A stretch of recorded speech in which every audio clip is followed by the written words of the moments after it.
Bienvenidas y bienvenidos. Hoy, nos adentramos en un tema que tiene miga, pero que es clave. Las reglas del juego de la justicia penal internacional. Hablamos de la Corte Penal Internacional, la CPI, y de cómo intenta, asegurar que los crímenes más terribles no queden impunes. Pero, ¿cómo se define exactamente un crimen a nivel internacional? ¿Quién es responsable cuando pasan, estas barbaridades a gran escala? ¿Y cómo se garantiza un juicio justo en un escenario así? Vaya lío, ¿no? Exacto. Es complejo, sí. Y para entenderlo tenemos delante unos documentos fundamentales, que son los que marcan cómo actúa la CPI. Hablamos de los elementos de los crímenes y las reglas de procedimiento y prueba. Son textos, densos, no nos engañemos. Ya me imagino. Pero la idea es sacarles el jugo, ver qué hay detrás. Vale. O sea que nuestra misión hoy es entender la lógica de estas normas. No solo recitar artículos, sino comprender cómo se monta la responsabilidad penal internacional y qué protecciones hay. Ver un poco la arquitectura legal que intenta sostener esto, ¿no? Justo eso. Empecemos por lo más básico. ¿Qué es un crimen para la CPI? Porque no vale solo con la definición general del Estatuto de Roma, ¿verdad? Necesitan más detalle para los casos concretos. Entiendo. Y ahí es donde entran los elementos de los crímenes, supongo. ¿Cómo se fijan? Imagino que no lo deciden 4 jueces en un despacho. Que va, para nada. Necesitan un acuerdo muy amplio. Se adoptan y se cambian por una mayoría de 2/3 de los estados parte. Así se busca que la interpretación de qué es un crimen tenga una base internacional fuerte, ¿sabes? Son como las instrucciones detalladas que van con la ley principal. Ah, vale. Un proceso con mucha gente para evitar que sea algo arbitrario, digamos.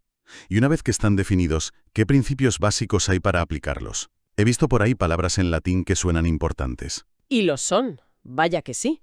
Son garantías clave para cualquiera que se enfrente a la Corte. Primero, la cosa juzgada. ¿La cosa qué? Juzgada.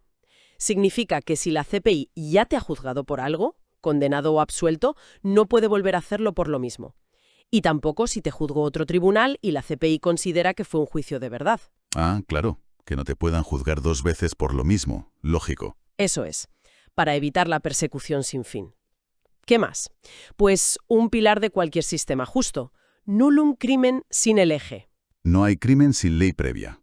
Eso sí me suena. Exacto. Nadie puede ser condenado por algo que no fuera claramente un crimen competencia de la Corte cuando lo hizo. Y ojo, esto es vital. La definición del crimen se interpreta estrictamente. Estrictamente. Sí, sin estirarla para que quepan casos parecidos por analogía.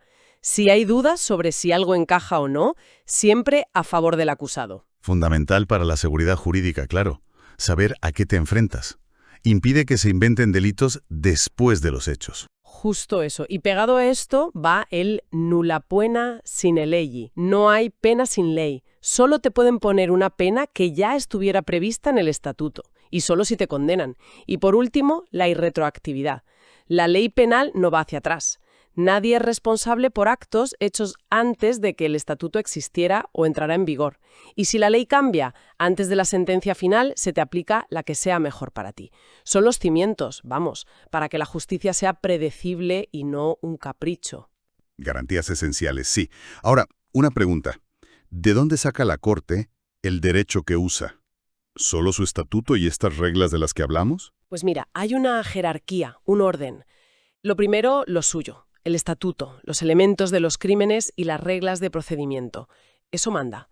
Si con eso no se resuelve la cuestión, entonces se mira a los tratados internacionales que sean aplicables y a los principios del derecho internacional. Ahí entra también el derecho de la guerra, por ejemplo. Vale. Y ya como último recurso, si todavía hay dudas, la Corte puede fijarse en los principios generales del derecho que se derivan de los sistemas legales de los países.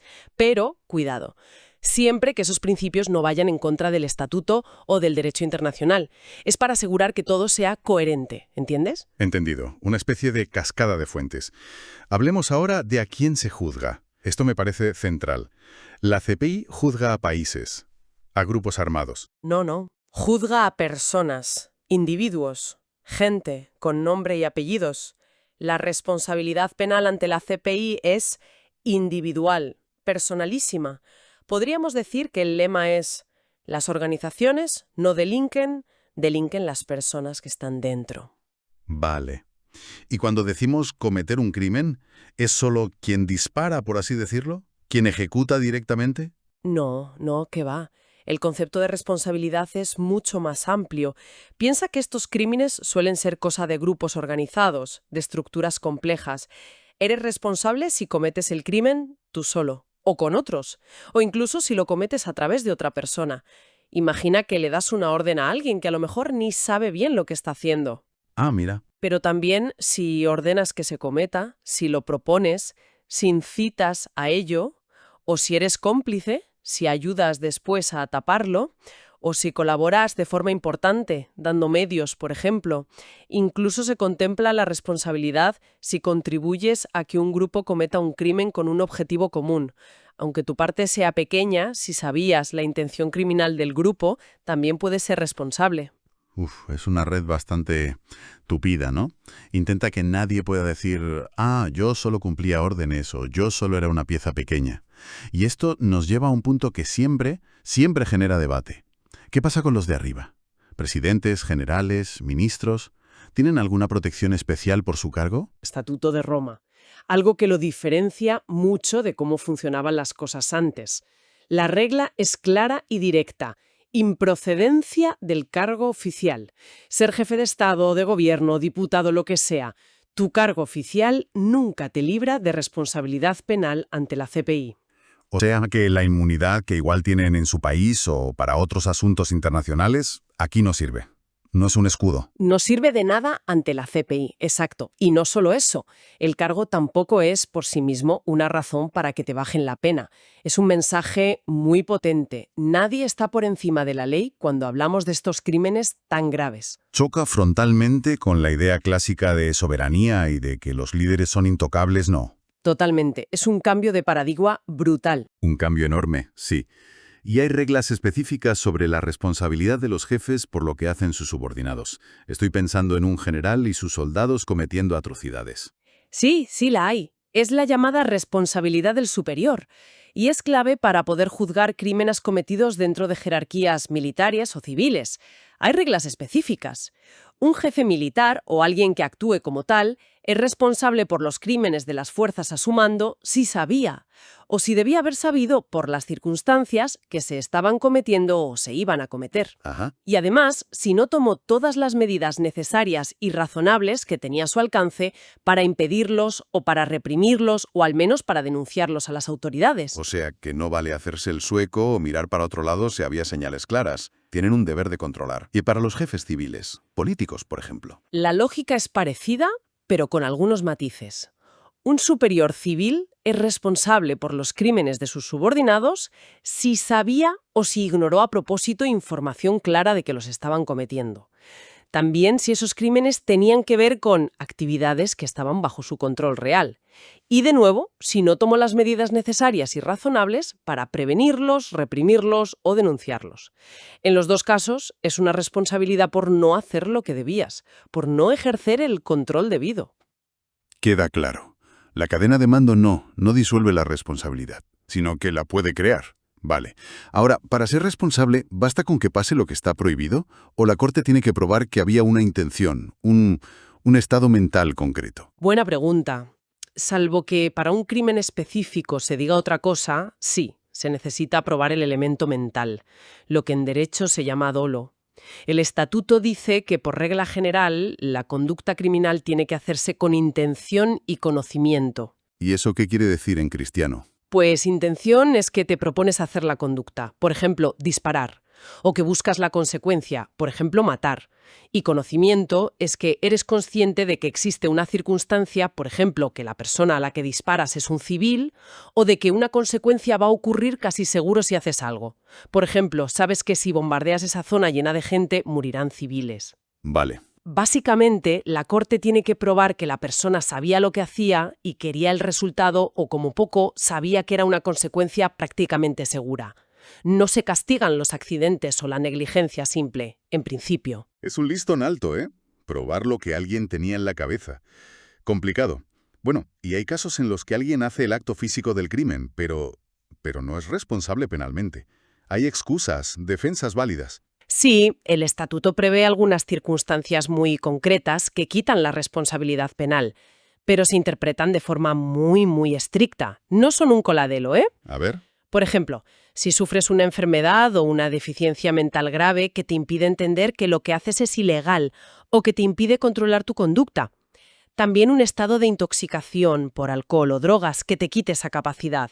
Pero ojo, esto no vale si te intoxicaste voluntariamente sabiendo que podías acabar cometiendo el crimen o pasando olímpicamente de ese riesgo. Ajá. La defensa del borracho tiene sus límites, claro. ¿Alguna más? Sí. La legítima defensa. Si actúas de forma razonable para defenderte a ti, a otro o, en caso de crímenes de guerra, bienes que son esenciales para sobrevivir o para cumplir una misión militar, y siempre contra un ataque ilegal que sea inminente, y actuando de forma proporcional. No vale pasarse tres pueblos. Vale. Y también la coacción grave. Si cometes el acto porque te amenazan de muerte inminente o con causarte lesiones graves a ti o a otro, y si actúas de forma necesaria y razonable para evitar esa amenaza, y sin querer causar un daño mayor del que intentas evitar. Situaciones límite, vamos. ¿Y qué pasa si alguien se equivoca? Comete un error sobre los hechos, o sobre si algo era legal o no. El estatuto distingue. Un error de hecho, por ejemplo, te equivocas sobre una circunstancia. Creías disparar a un soldado y era un médico. Puede quitarte la responsabilidad si elimina la intención o el conocimiento que se necesitaban para ese crimen. Pero un error de derecho, equivocarte sobre si lo que hacías era un crimen según el derecho internacional, como regla general no te exime. Ah, no. No puedes decir, yo no sabía que matar civiles era un crimen de guerra. Solo muy excepcionalmente podría tenerse en cuenta si ese error sobre la ley demuestra que en realidad no tenías la intención o el conocimiento necesarios. Pero es raro. Curiosa la diferencia. Y ahora, la pregunta del millón, sobre todo en temas militares o de jerarquías. Obedecer órdenes. ¿Sirve de excusa ante la CPI? El principio general, y esto es fundamental, es que el hecho de que actuases cumpliendo órdenes de un jefe o de un gobierno no te libra de responsabilidad si cometes un crimen internacional. Vaya. Ahora bien, existe una excepción muy limitada. Tienen que darse tres cosas a la vez, las tres. 1. Que tuvieras la obligación legal de obedecer esa orden, según tu ley nacional, por ejemplo. 2. Que no supieras que la orden era ilegal. Y 3. Que la orden no fuera manifiestamente ilegal. ¿Y qué es eso de manifiestamente ilegal? Algo que salta a la vista, que es un crimen terrible. Justo eso. Algo que cualquier persona en esa situación debería darse cuenta de que es una barbaridad. Y para que no haya dudas, el propio estatuto aclara una cosa muy importante. Las órdenes de cometer genocidio o crímenes de lesa humanidad se consideran siempre manifiestamente ilícitas. Siempre. Ah, vale. En esos casos, la excusa de la obediencia debida, simplemente no existe. Es una línea roja que no se puede cruzar. Clarísimo. Otra cosa importante. Estos crímenes tan graves prescriben. ¿Caducan con el tiempo? ¿Hay un plazo para perseguirlos? No. El estatuto es tajante en esto. Los crímenes que son competencia de la Corte no prescriben nunca. Son imprescriptibles. Da igual cuánto tiempo pase, la posibilidad de investigarlos y juzgarlos sigue ahí. Se busca evitar que la impunidad se consolide solo por el paso de los años, ¿entiendes? Entendido. Bien, ya tenemos una foto más clara de que es un crimen para la CPI, quién responde y en qué condiciones. Ahora, ¿cómo va el proceso? ¿Qué reglas sigue la Corte para investigar y juzgar? Pues ahí entran las reglas de procedimiento y prueba. Son como el manual de instrucciones detallado de cómo se hace todo, cómo se investiga, cómo son las audiencias, cómo se presentan las pruebas, cómo se protege a víctimas y testigos, los derechos de la defensa, todo. Su adopción también necesita esa mayoría de 2/3 de los estados, buscando otra vez el consenso internacional. Y dime, ¿el sistema es muy rígido o tiene algo de flexibilidad? Tiene cierta flexibilidad, sí. Si en medio de un caso surge una situación urgente que no está prevista en las reglas, los jueces pueden crear reglas provisionales para salir del paso. Eso sí, luego la Asamblea de los Estados parte tiene que revisarlas y decidir si se quedan o no. ¿Y estas reglas o los cambios que se hagan pueden perjudicar a alguien que ya está metido en un proceso? ¿Aplicarse hacia atrás? No, ahí hay una protección clave. Ni los cambios en las reglas, ni las reglas provisionales se pueden aplicar retroactivamente si perjudican al acusado. Y otra regla de oro: si hay un choque entre lo que dice el estatuto y lo que dicen las reglas, manda siempre el estatuto. Es la ley suprema de la Corte, digamos. Y llegamos a un principio que es, bueno, la base de cualquier sistema justo: la presunción de inocencia. ¿Cómo funciona en la CPI? Es absolutamente central. El estatuto lo dice con todas las letras. Toda persona se presume inocente mientras no se pruebe su culpabilidad ante la Corte. Y la carga de probar esa culpabilidad la tiene siempre y solo el fiscal. La defensa no tiene que probar que su cliente es inocente, nada. Es el fiscal quien tiene que demostrarlo. Exacto. Y además, el nivel de prueba que se exige para condenar es el más alto que hay en derecho penal. La Corte tiene que estar convencida de la culpabilidad más allá de toda duda razonable. No valen las sospechas, ni siquiera que sea muy probable. Si queda una duda razonable, por pequeña que sea, hay que absolver. Vaya nivel de exigencia. Bueno, hemos recorrido bastante, ¿eh? Vemos que la CPI se basa en definiciones muy detalladas de los crímenes, un concepto de responsabilidad individual muy amplio que llega hasta los jefes sin inmunidad. Sí, y la necesidad de probar la intención, defensas muy tasadas y sobre todo esas garantías procesales tan fuertes, que no prescriban los crímenes, que las normas no te perjudiquen hacia atrás. Y la presunción de inocencia con esa prueba tan exigente, claro. Bueno, crear un sistema de justicia para lo peor de lo peor. Es un equilibrio difícil, ¿eh? Entre buscar que los responsables paguen. Y respetar a tope los derechos de los acusados. Justo, son las herramientas que tenemos para intentar romper esa espiral de impunidad que hemos visto en tantas tragedias. Herramientas imperfectas, seguro, pero necesarias. Y para terminar, una reflexión que todo esto provoca, ¿no? El estatuto dice claro que la orden de cometer genocidio es manifiestamente ilícita. Obedecerla no es excusa. Suena bien en el papel. Sí, suena muy claro. Pero, a ver, pensemos en un soldado raso. En medio del caos de una guerra, con una presión brutal encima, una disciplina de hierro. ¿Qué margen real tiene para negarse a cumplir una orden atroz sin jugarse la vida o la de su familia? Uf, es una pregunta terrible. Y sobre todo, ¿cómo puede la Corte, desde La Haya, valorar esa presión extrema cuando juzga la responsabilidad de ese soldado? Es una de las presiones más duras entre la norma legal y la cruda realidad del terreno. Sí, sin duda. Algo en lo que seguir pensando, desde luego.